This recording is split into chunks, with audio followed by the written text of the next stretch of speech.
10 of the most commonly asked questions about Star Citizen's development in 5 minutes. What stage of development is Star Citizen in? Star Citizen's in a phase known as Alpha.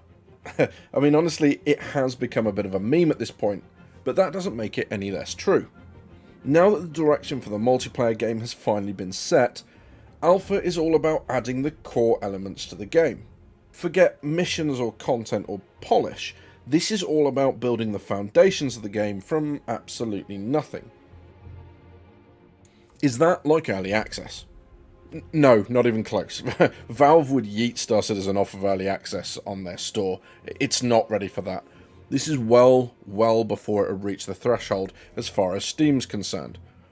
Principally, the bit that says games in a playable alpha or beta state and worth the current value of the build.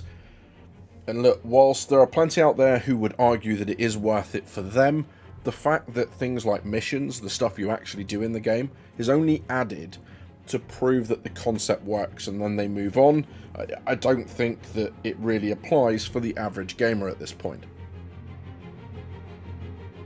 Why develop the game in this way?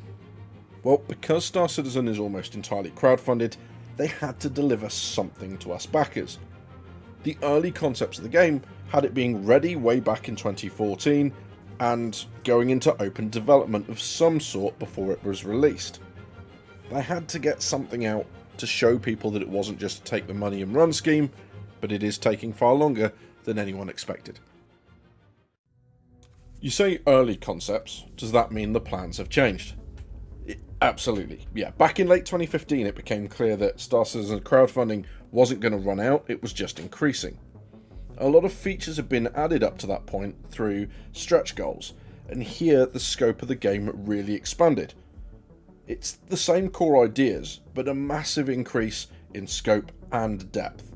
This is why there are a lot of legitimate concerns about feature creep. Development started back in 2012. What's taking so long? Well, redefining the scope effectively invalidated a bunch of work that had been done up until this point. I mean, I'm not saying that they started again, that wouldn't be true, but they did need to massively realign the project, including shifting to Amazon's Lumberyard engine, all of which has slowed things down. It was after this point that we got that current development model, 4 major patches a year, 1 every quarter, which will continue after launch for the lifespan of the game. But all of this is skipping over the heart of the issue.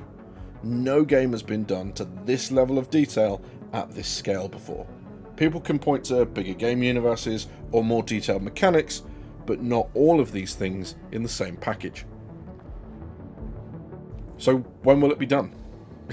No one knows, and anyone that tells you otherwise is just guessing, so make sure they give you next week's lottery numbers too.